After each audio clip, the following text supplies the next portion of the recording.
You're watching 3 Pound Fishing, sponsored by these great companies. What's up, folks? Matt from 3 Pound Fishing. We're out here really early again, and I'll tell you, today what we're going to do is we're going to talk about what we've learned from LiveScope, along with putting some big slabs in the boat. So stay with me, sit back, relax, get us something to drink, because we're going to talk about the new things that we have learned because of the technology of LiveScope. What we once thought was true, maybe not so much true anymore because of what we see underneath the bow. Thanks for joining. Please subscribe.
Bait. You don't necessarily always have to be on top. That's a good fish right there. We're letting everything go today, folks.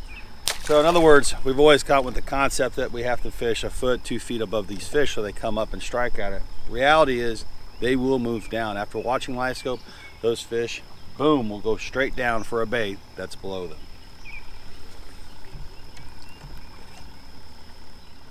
Woo, that's a good fish. Today we got a nice weather day. We're looking at, again, 85 degrees, bluebird day, so you gotta catch your fish early, otherwise they really start to hide. But on brush piles, they go deep, and we can catch them all day long, just like that. Guided trips, check it out. This year, summer, pile, I mean, the piles are loaded with fish, and just a great opportunity to catch big fish like this. This is just a 12-incher right here, but, you know, all day long, folks, all day long.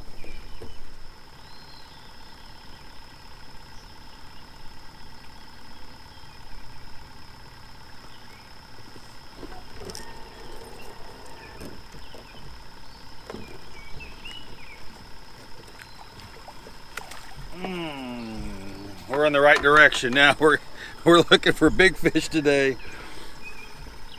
Another thing about LiveScope is that I think that it has more to do with the shape of your jig and the shape of your plastic than anything else. I've watched fish strike at this ball swivel. I've watched them strike at this weight.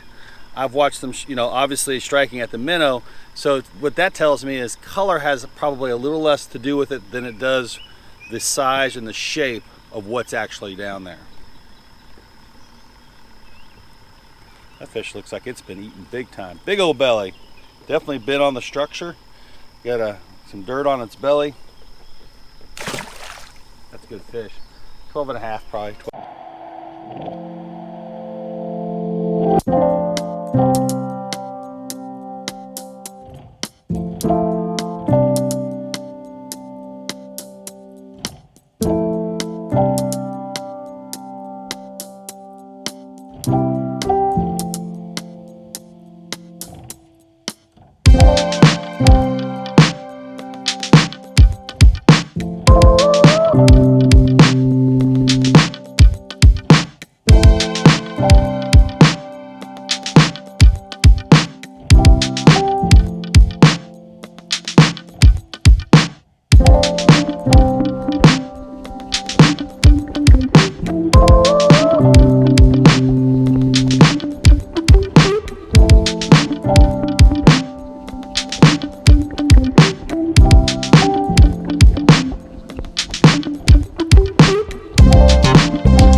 All right, another thing I've learned about LiveScope is that there's plenty of fish in the lakes.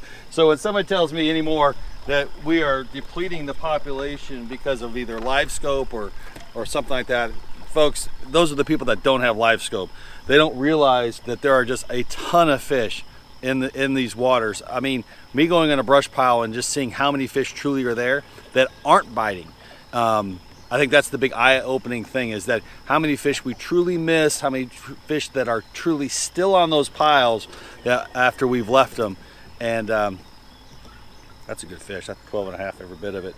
And I still believe in releasing, don't get me wrong. I'm just saying that there are so many fish on these piles that you don't even realize if you don't have LiveScope. So that's a great fish right there. Bam.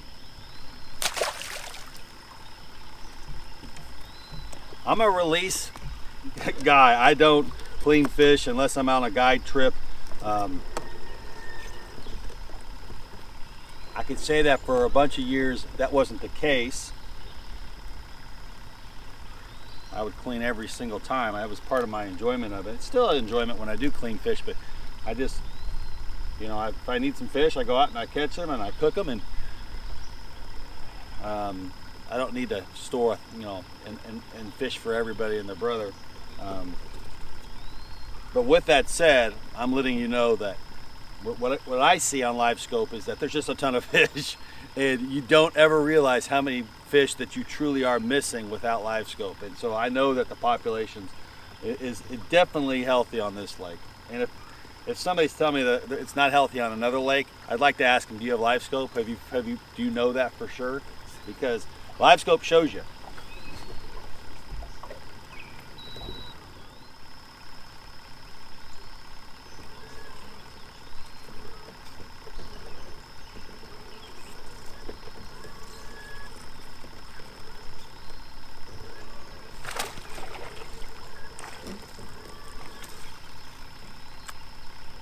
That's an awesome fish right there. There you go. So another, you know, thing I've learned about LiveScope is that there are times when they are not eating. Let me tell you, folks, I have had tons of fish on the monitor. I'm dropping a minnow down there right in the heart of them, and jigs. It doesn't matter. And sometimes they just plain and simple do not want to eat, and it doesn't matter. I've changed the size of the minnows up. I've done a lot of times. Sometimes they just don't want to eat. So when people say that they just ain't eating this today, sometimes that could be possibly true for sure. LiveScope's proved that to me time and time again. That's a good fish.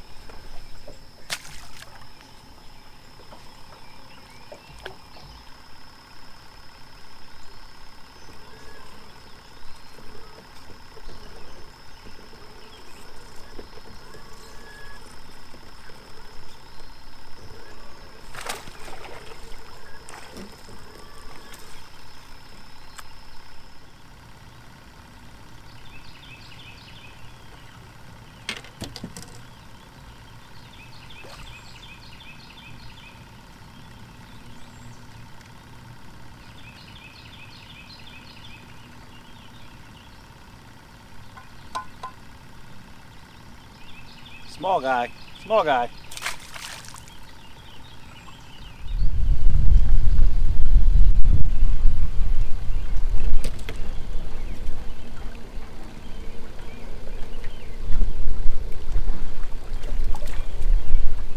Oh, that's a good fish.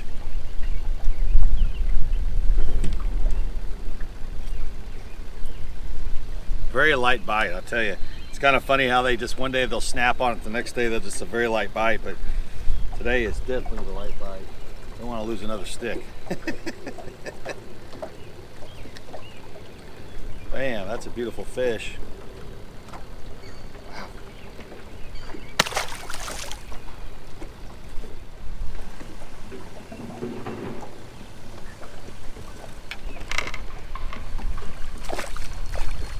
Oh, that's a hog.